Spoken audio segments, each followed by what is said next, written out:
had been ravaging the East since 1937 and Japan's invasion of China. It reached Europe on the 1st of September 1939 with Germany's invasion of Poland. It became global on the 7th of December 1941 when Japanese aircraft attacked the American naval base at Pearl Harbor. It touched every continent and lasted for 6 years. It cost more than $4 trillion in today's values and took the lives of millions of men, women and children. It ended with a new weapon for a new age. The Second World War was the greatest of all man-made events. And these men are part of its history. They are eyewitnesses to the triumphs and tragedies of the war wherever it was fought. Their testimony is an element in the story of how our world was made. By those who could pay, and those who could no longer meet. The price of empire.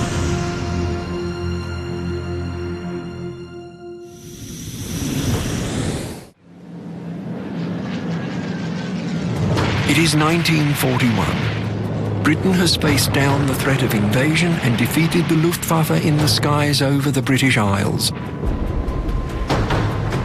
Now its survival is imperiled by the longest military campaign of the Second World War, the Battle of the Atlantic.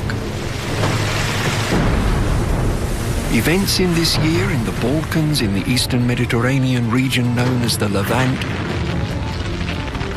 in North and East Africa will decisively influence the war. At the end of the year, Japan will take action that makes the war truly global. But before that, the story of the Second World War is to be transformed by a single word: Barbarossa.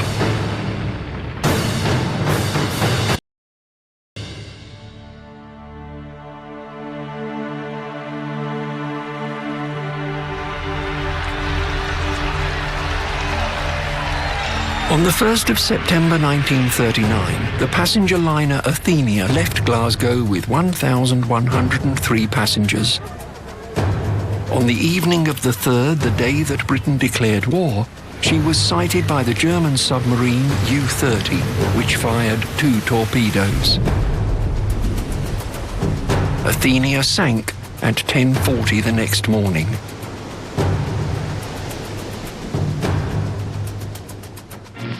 Interviews with survivors vividly underline their ordeal. Between 7 and 8, we were picked up by the destroyer, and they took us on board. 98 passengers and 19 crew members were killed. Dead were Canadian, one a 10-year-old girl, causing Canadian newspapers to chorus in headlines, "Empire at War." The Battle of the Atlantic had begun. It would not properly end until the war in Europe ended almost 6 years later. Winston Churchill famously admitted that the only thing in the war that truly frightened him was the German U-boat menace. The losses were great, but they were not losses that could knock Britain out of the war, thanks to the countermeasures that evolved. The escorted convoy system, long-range aircraft, and perhaps most significantly, techniques, particularly those in American shipyards, where more ships were being launched than were being sunk.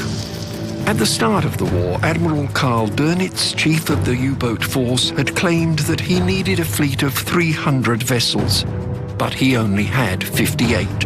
And U-boat building was not made a priority until 1942, when Hitler allowed that the submarine will, in the end, decide the outcome of the war.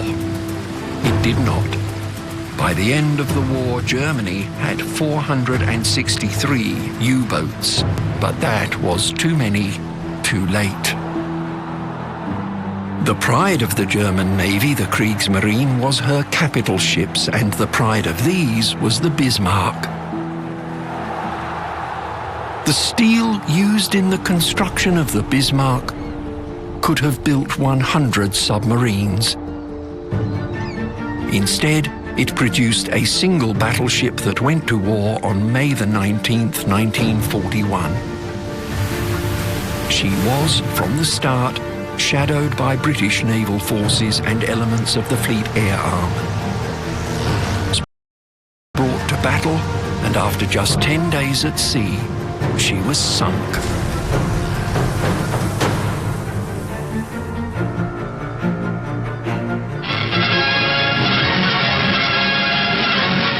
The Rodney opened fire first, and shortly afterwards the King George V did the same. It was a great tonic, after not having had any breakfast, to hear 16-inch gun salvos going off just in front of one.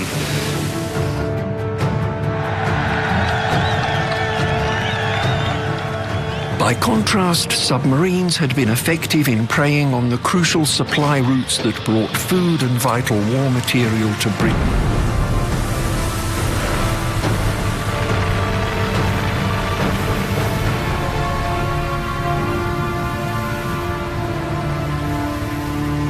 The impact of these losses had been softened. Annual imports of food had been reduced from 55 million to 35 million tons, and eating and farming habits had been changed by what was available, what rationing allowed, and what government agencies recommended. Friendly advice leads to better food, better health, and greater energy. Of your Food Advice Center. It's there to help. The first of what German U-boat commanders in the Atlantic called the happy times lasted until the early months of 41. The Germans introduced the pack tactic, Rudeltaktik, which the British called the Wolf Pack. Groups of U-boats acting together with the assistance of information from British naval codes, which they had deciphered.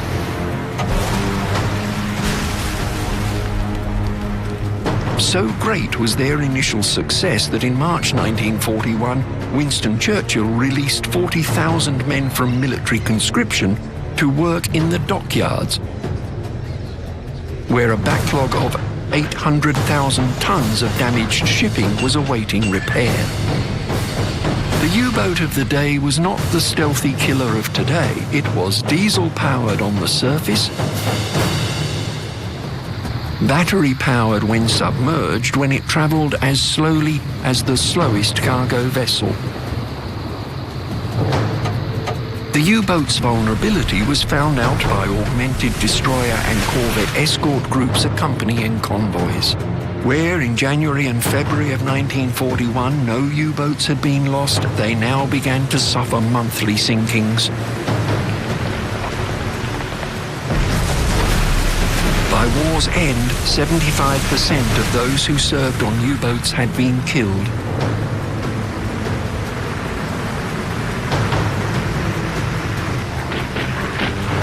A casualty rate unequaled by any branch of any service in any country.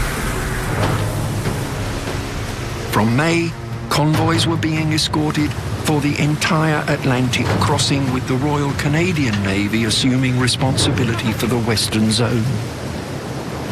Just as crucially, the United States, despite its neutrality, was escorting convoys as far east as Iceland. At the start of 1941, the President of the United States had sent the strongest possible signal to his people that they could not forever stand idly by. Say to the democracy, we Americans are vitally concerned in your defense of freedom. It was January the 6th, 1941, and the State of the Union address. In his speech, Roosevelt defined the four freedoms he saw as being fundamental to people everywhere: freedom of speech, of worship, from want and from fear.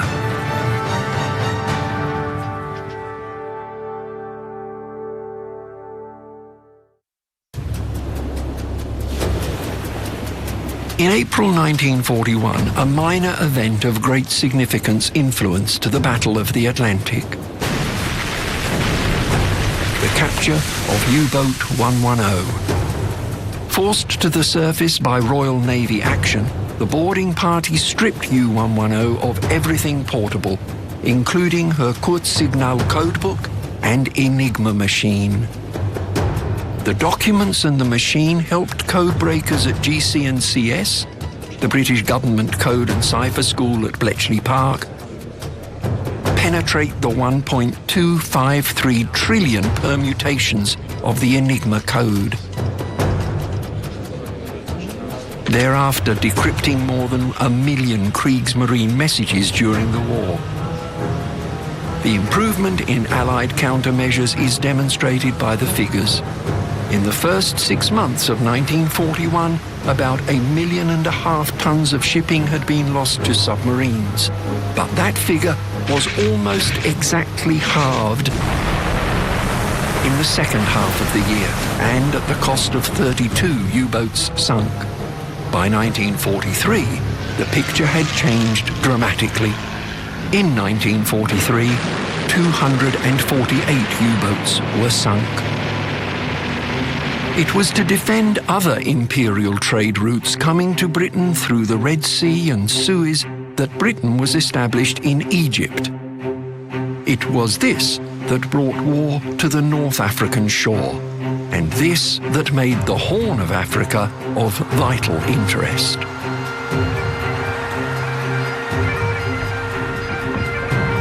We did about 6 weeks bush warfare training and maneuvers, which I thought was really inadequate. We were in no way trained for war. Half of the blokes had never fought a rifle. We had the old 303s from the First World War. That's what we were equipped with. 1940, we went into action. In late January 1941, Lieutenant General Sir Alan Cunningham advanced. 5 kilometers a day, his Indian, South African, British and East and West African troops crossed into Ethiopia on February the 2nd, 1941. Their task? To take on the Italians and put the Emperor Haile Selassie back on his throne. In our first battle against the Italians, we actually came out on top. We drove the Italians out. They outnumbered us. It was touch and go whether we were going to succeed. So they brought in a few British regiments and a brigade or two of Indian regiments. From Massawa, we advanced into Abyssinia.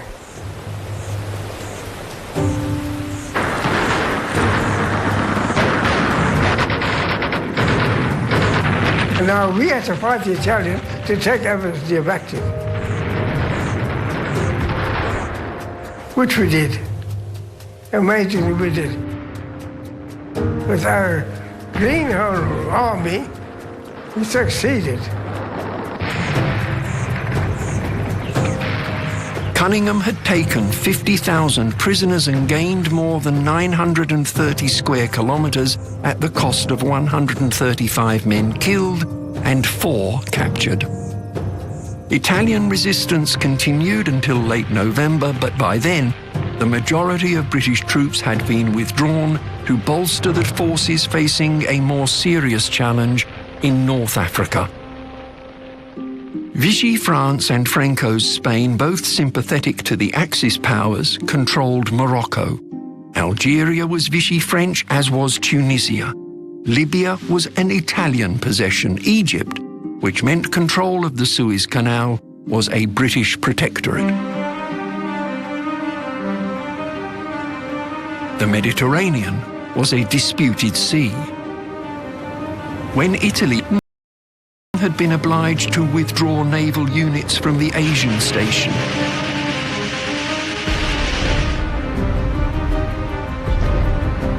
Which left Singapore and Malaya with fatally little protection. The Mediterranean fleet of the Royal Navy, with several Royal Australian Navy vessels, intercepted and sank or severely damaged several ships of the Regia Marina, the Italian Navy, in the Battle of Matapan off the southwest coast of the Greek Peloponnesian Peninsula. It was the 27th and 28th of March, and the last fleet action to be fought by the Royal Navy.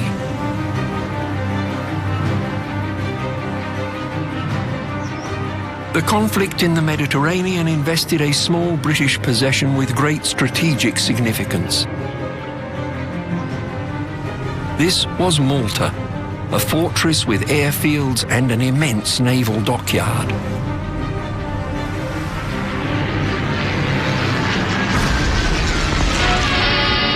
Well, that was the 234th raid on the island, and there have been many since then. Battered continuously from the air, supplied by erratic convoy, the resilience and defiance of the Maltese people was recognized in 1942 by the British monarch. The entire island was awarded the highest civilian decoration for gallantry, the George Cross. It appears today on the flag of the Republic of Malta, independent since the early 1960s.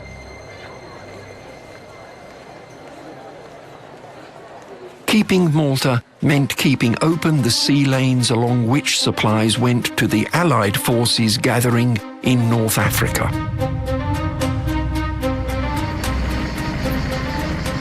Most of it, too, was a supply base. There were stacks and stacks of supplies. Spare parts, petrol, rations, medical, all covered with camouflage nets. And that's our first night in the Western Desert. The British had begun to press west from Alexandria against the Italians. By January the 5th, 1941, Bardia had fallen to the 6th Australian Division. By the 22nd, Tobruk fell, and on the 6th of February, the Australians entered Benghazi. So there were a lot of British pommies there, and been all the time before we got there. After they fed us, and we went to sleep on the ground, we heard this noise. And I said to Robert, what's that noise? He said, oh, you'll find out. The Italian Air Force, Savoys and Martinis, with a sprinkling of German Focke-Wulfs and Messerschmitts. They were so thick, the light couldn't shine through them.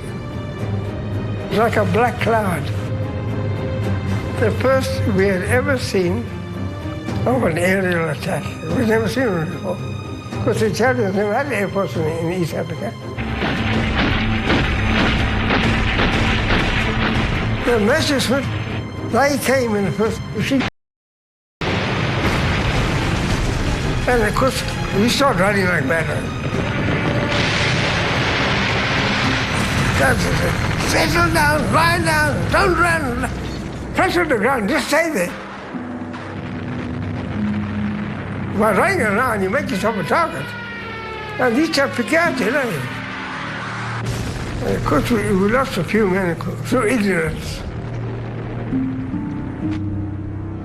My God, we've never experienced that sort of thing before.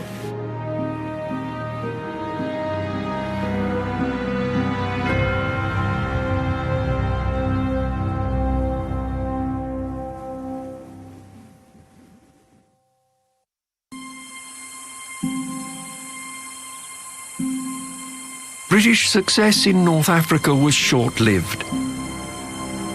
In early January, Churchill had weakened the force in North Africa by ordering that troops be sent to reinforce the campaign in Greece. And on the day that Benghazi fell, Hitler, who had announced a month earlier that he was giving direct military support to Italy, appointed a general to command the German contingent in Libya. His name was Erwin Rommel. He made his first move on March the 24th and, pressing forward, entered Benghazi unopposed on April the 4th.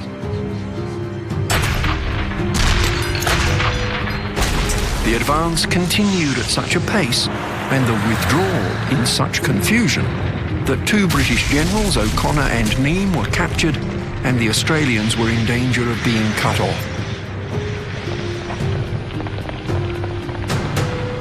By the end of April, Tobruk was besieged and the British had been driven back to the positions from which they had jumped off 5 months earlier.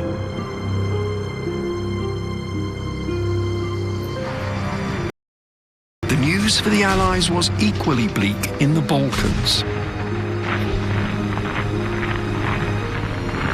Hitler, already disturbed by Italy's failed invasion of Greece, reacted violently when the new Yugoslav regime, which had thrown out his ally Prince Paul, signed a non-aggression pact with Stalin and indicated a willingness to discuss a coalition with Great Britain.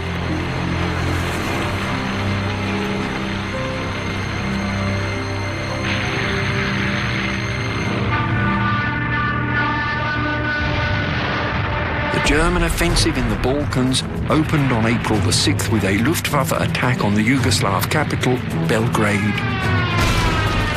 50 divisions with strong air support brushed aside 28 poorly equipped Yugoslav divisions without air support, losing just 151 dead as they marched through the country on their way to Greece, to which British and Commonwealth troops had been sent. On April the 17th, Yugoslavia surrendered. The Axis took over prisoners, but that was not the end of the fight. Nothing in the Balkans is or ever has been that clear-cut. The terrain is irregular and complex, lending itself to guerrilla-style partisan tactics. The mixed ethnicities have never coalesced, and rivalries run deep and destructive.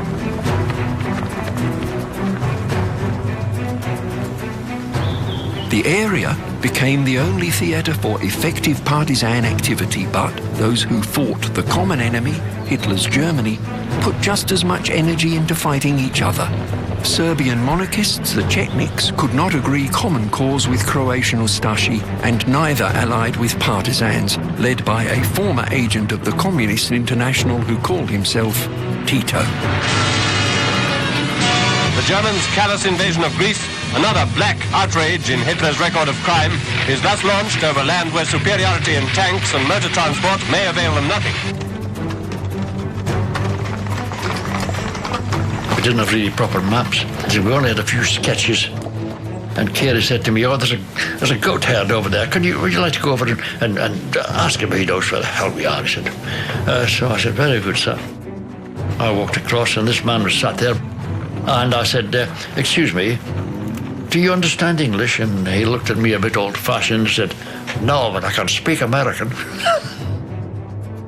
Most of our tanks we had to destroy ourselves because we didn't have spares. I had the last tank on the road, just north of Thebes somewhere. Up, and the planes came over, and we piled into a ditch. They caught it with a bomb, took the tracks off one side. And then answered himself, the Greek government had collapsed. So that was it. The Greek First Army surrendered on April the 20th, and just over a week later the Royal Navy took off W Force, comprising a New Zealand division and a British armoured brigade.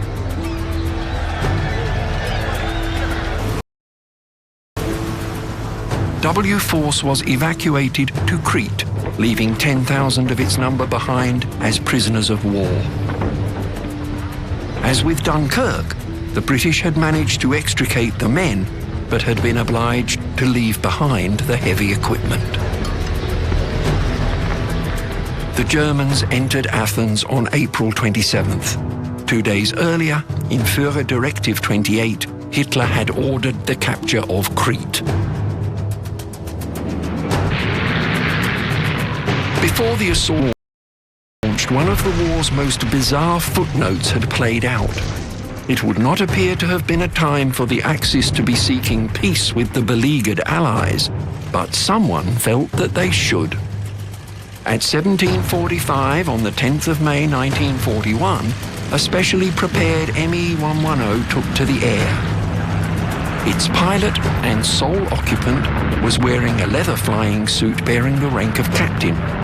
He flew to Scotland, was unable to spot his destination and parachuted out of the plane just after 11 at night. Under questioning, he admitted that he was Rudolf Hess, the third most powerful man in the Reich, deputy Führer and longtime friend and confidant of Adolf Hitler. Yes, I'm the man that captured Rudolf Hess. I rushed out to the house, and the first thing I saw was a man in the parachute. He said he was married and pulled out a photograph of his little boy, of whom he was very proud. He said, I have seen him this morning, but heaven knows when I shall see him again. Hess was which appears to have been entirely his own idea. When a furious Hitler learned of it, he initiated Aktion Hess, a propaganda effort to denigrate Hess, who was not, of course, empowered to negotiate for peace. Imprisoned, Hess took his own life in 1987. He was 93 years old.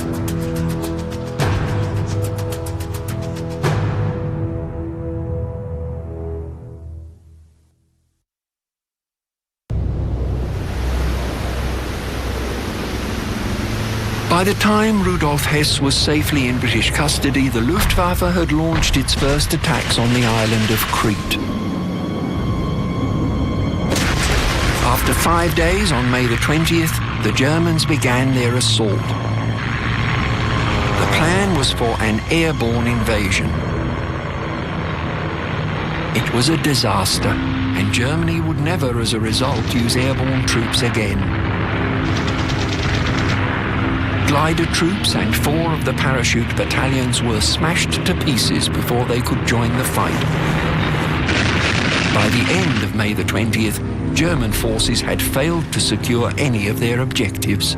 German commanders decided to throw all available resources into an attack on Malami, the location of the airfield. On the morning of May 21st, the Germans advanced and found that the troops defending the airfield had been withdrawn.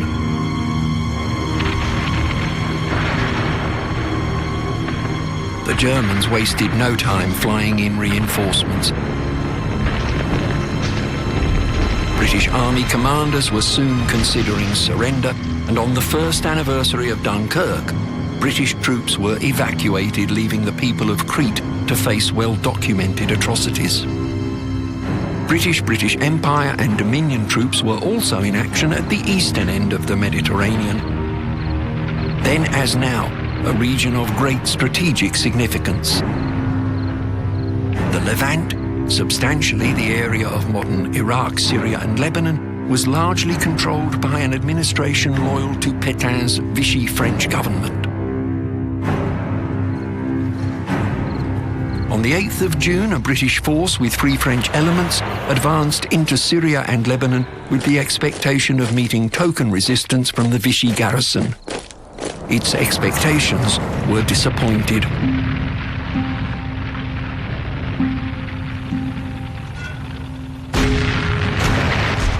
Vichy forces resisted fiercely. It was not until July the 15th that resistance was overcome. 38,000 Vichy troops were given the option of joining the Free French or being repatriated to France.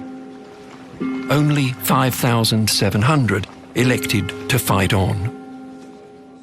The defeat of Italy in Abyssinia and the Vichy French in the Levant were important in securing Britain's position in Egypt as a base for the battle in North Africa, where fighting had flared again. It had not favoured the Allies.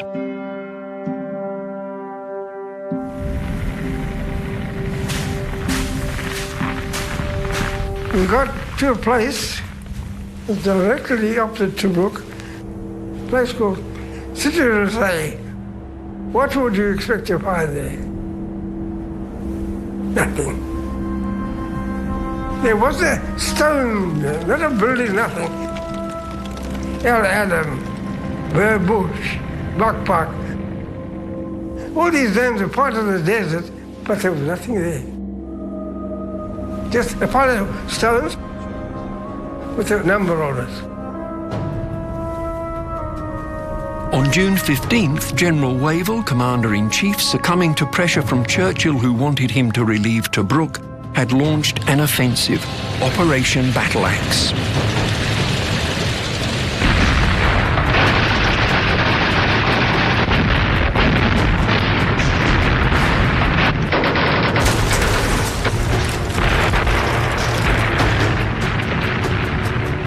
Two days later, he had been pushed back to the start line and the British had lost more than 90 tanks, casualties of what was to become one of the most feared weapons of the ground war, the German 88mm anti-tank gun.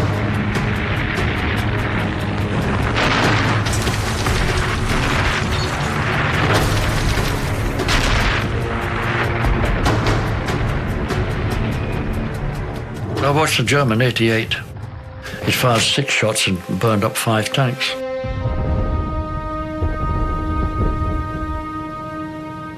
Churchill was less tolerant of failure amongst his generals than any other leader. His record makes Hitler, as Hitler was to point out to his commanders, seem benevolent. Failure cost Wavell his job, and on July 5th, he was replaced by Claude Auchinleck, who would enjoy initial success. In August, an Allied campaign had seen British and Soviet troops working together for the first time invade and suppress Iran with its priceless oil reserves. Though nominally neutral, the Shah of Iran had shown sympathy for the Axis cause. The invasion, Operation Countenance, deposed him and opened an overland route along which the Allies could send supplies to Russia. On the 18th of November, a fresh North African offensive, Crusader, was launched. It had been planned by General Cunningham, who did not last long. Rommel reacted swiftly, stopping the advance and taking a heavy toll of Allied tanks.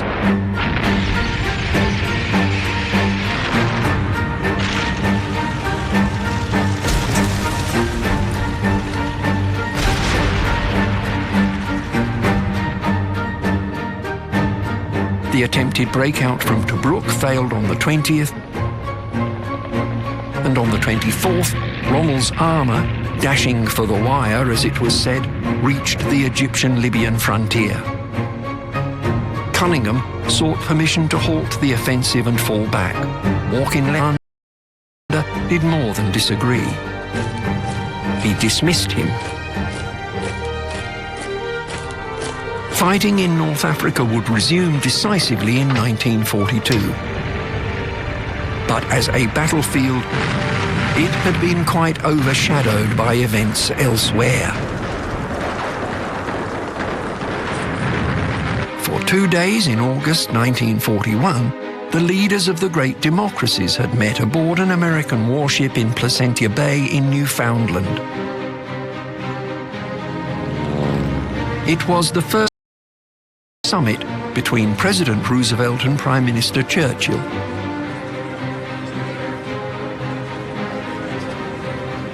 Although America was not in the war, the meeting importantly affirmed the relationship between Britain and the US. The Atlantic Charter that resulted from the meeting spelled out 8 common principles: no territorial expansion, liberalization of world trade, freedom of the seas, basic standards for international labor, economic management and welfare, restoration of self-government to countries occupied in the war, and finally, which Churchill must have known was the death knell of empire, self-determination for all peoples.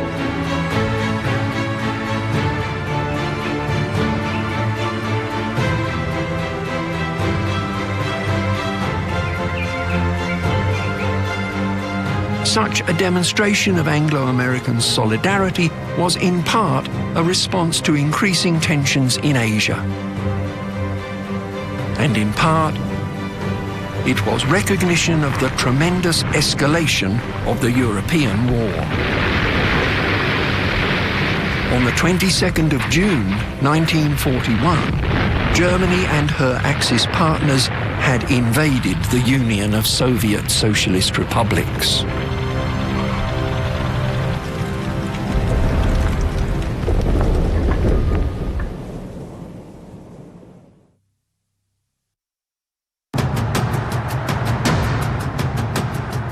The legend of Frederick I is that he sleeps in a cave from which he will one day emerge to lead Germany back to her mythologized greatness. For his red beard, Frederick is known as Barbarossa.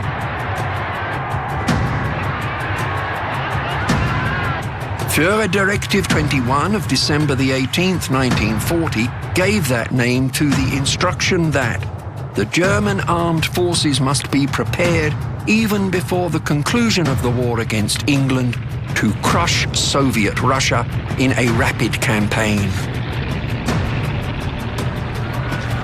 The Barbarossa plan said that the bulk of the Russian army stationed in Western Russia will be destroyed by daring operations led by deeply penetrating armored spearheads. Of course, secrecy was vital.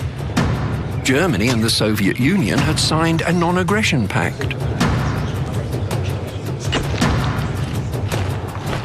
Amazingly, the assault by up to 4 million troops, 600,000 vehicles and about the same number of horses did come as a surprise to Stalin.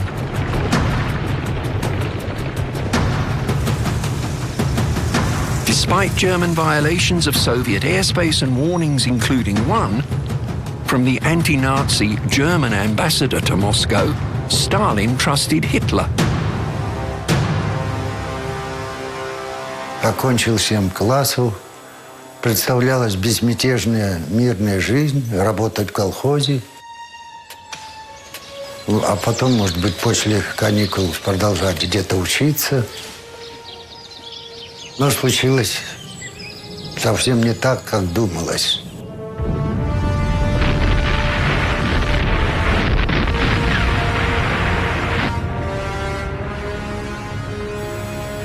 Как судьба человека непредсказуема.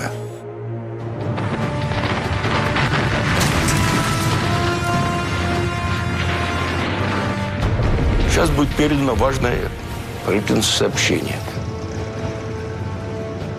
И, значит, выступление Молотова.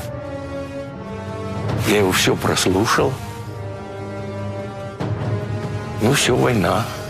On June the 22nd, the Soviet forward position radioed, "We are being fired on. What are we to do?" On the day of the invasion, Hitler had written to his ally, Mussolini. "Duce," he began, "I am writing this letter to you at a moment when months of anxious deliberation and continuous nerve-wracking are ending in the hardest decision of my life." But it was, in fact, the one decision to which his life was utterly committed. On June the 22nd, he had unleashed Drang nach Osten, the thrust to the east. Hitler's objective, the AA line, which linked Archangel to Astrakhan, was about 3,200 kilometers from Berlin. 3 army groups were to advance on divergent axes. The front line, 2,100 kilometers at the start, would spread to over 3,000 kilometers as the attack developed. 151 German divisions were supported by 40 from Axis partners. Only Romanians and Italians were there in significant numbers, but there were Dutch, French, Danish, Croatian, Slovakian, Hungarian, Romanian, and even a Spanish division, although they were not officially at war with anyone.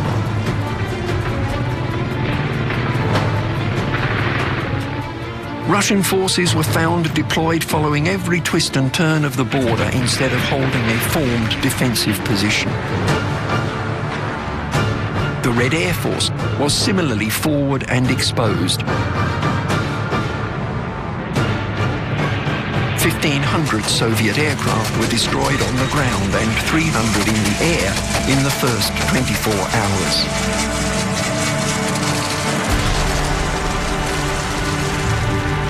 Hitler was almost presented with a complete victory. Almost. Only a little over half of the Red Army's strength was in the West and exposed to Germany's first assault. It fell back or fell apart, but astonishingly, losses were made good, and the factories on which the war effort would depend were dismantled and shipped to safety. 2,593 industrial units had been transported east by train to the other side of the Urals by the end of the year. Plant and workforce would be back in action, turning out tanks and guns and aircraft within days or weeks of arrival. Workers living where they could and eating in state canteens that fed 25 million people every day. The offensive in the Ukraine resulted in one of the most complete battlefield victories in history. Отрезанные от снабжения, и стали выходить из окружения. Был ранен, контужен, оглох совсем. И рыбаки на Двинском озере переправили нас на территорию, занятую нашими войсками.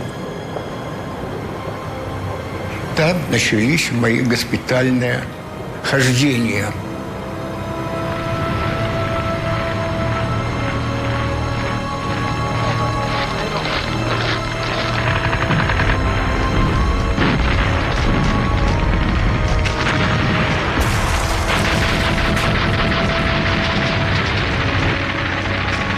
Von Kleist's Panzer Group 1 and Guderian's closed the trap around Kiev, encircling an army which, on the 26th of September, surrendered 655,000 Russian prisoners. The largest single capture in the history of warfare.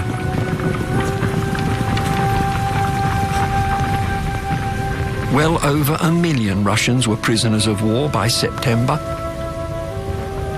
On October the 3rd, Hitler announced victory. His propaganda minister, Joseph Goebbels, put it poetically. The Eastern continent, he said, lies like a limp virgin in the mighty arms of the German Mars. The smashing success of the first 3 weeks of Barbarossa had come at a cost to the Axis. The strength of armoured units had been reduced by 40%, and almost 400,000 troops were dead, wounded or missing.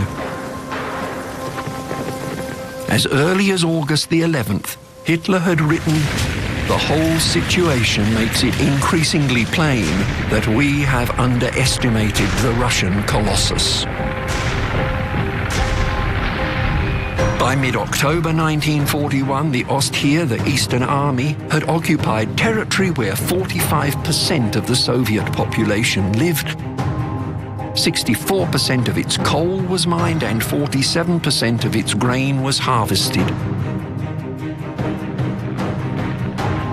Germany would remain in occupation of these bountiful lands until the summer of 1944 and squander the opportunity.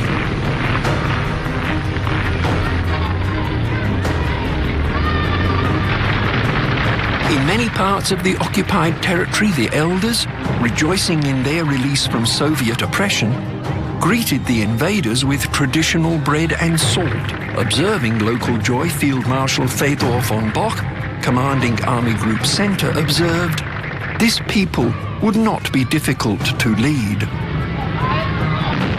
But these were Untermenschen, subhuman. Hitler's crusade was by design genocidal, and his overriding concept was Völkerkrieg, the clash of peoples. Hitler could have made an empire, but he made only enemies.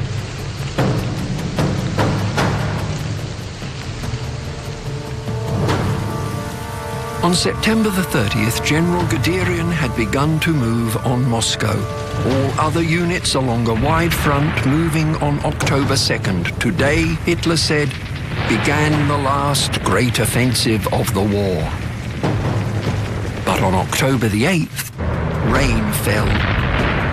It was what the Russians call Rasputitsa, internal seas, the time when roads dissolve.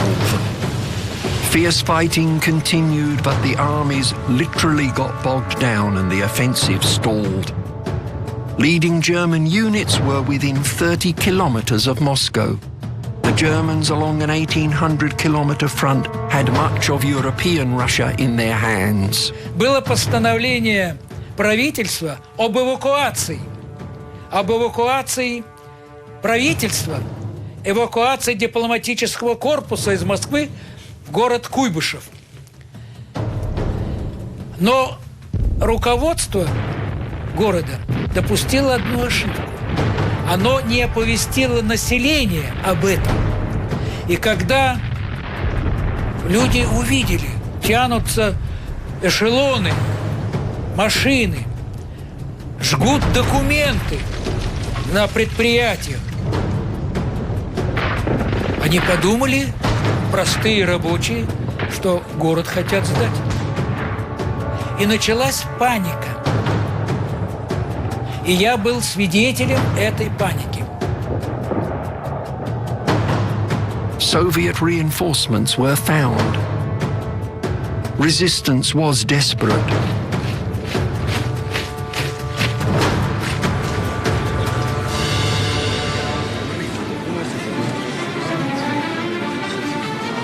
Moscow did not fall. Hitler was right. He had underestimated the Russian colossus. Between June and December 1941, for every dead German, there were 20 dead Soviets. But like Charles XII of Sweden, who was undone at Poltava in 1709, like Napoleon, who took Moscow before being forced into a disastrous retreat in 1812, Adolf Hitler had mightily wounded the Russian bear. But he had not killed it. Operation Barbarossa was over. What would happen next?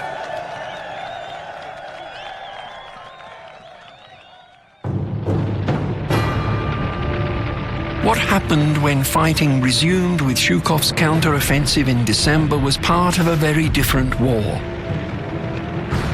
Because on the 7th of December, as Zhukov's offensive was starting to bite, itself into the conflict with surprise attacks on several fronts, including the one that led Franklin D. Roosevelt to term December the 7th. A date which will live in infamy.